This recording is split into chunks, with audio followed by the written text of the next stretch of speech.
మనకి కరెంట్ అలా ఆదా అవుతుంది. ఇంకా నెక్స్ట్ ఏంటంటే అన్ని రూమ్లో కరెంట్ మనం light వేయక్కర్లేదు.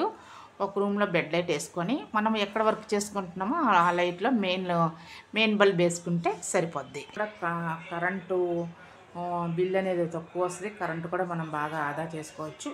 Okay, thank you. Next ఏంటంటే ఫ్రిడ్జ్. మనం ఫ్రిడ్జ్ కూడా కరెంటు మనము ఆఫ్ చేసుకోవచ్చు. ఎందుకంటే డైలీ సమ్మర్లోనైనా ఎప్పుడైనా మనము సమ్మర్లోనైనా వింటర్లోనైనా ఎప్పుడైనా మనము డైలీ మార్నింగ్ ఒక 2 అవర్స్ మనము కరెంటు ఫ్రిడ్జ్కి స్విచ్ ఆఫ్ చేసుకోవచ్చు.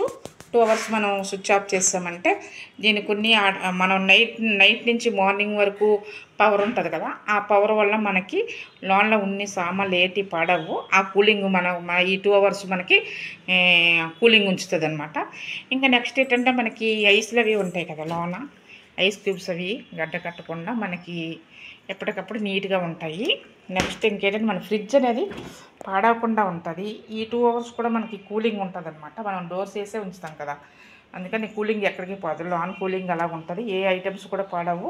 ఫ్రిడ్జ్ అంతకన్నా పాడవదు. ఫ్రిడ్జ్ అలా అసలు చాలామంది అంటారు ఫ్రిడ్జ్ ఆపేస్తే పాడైపోద్ది అని అంటారు. అలా ఏమీ అవ్వదు. ఫ్రిడ్జ్ అసలు పాడవదు. ఒక 2 అవర్స్ మనం మార్నింగ్ ఆపేసుకున్నామంటే మన ఫ్రిడ్జ్ బాగానే ఉంటుంది. లోన్ ఐటమ్స్ కూడా పాడవు. Okay, thank you.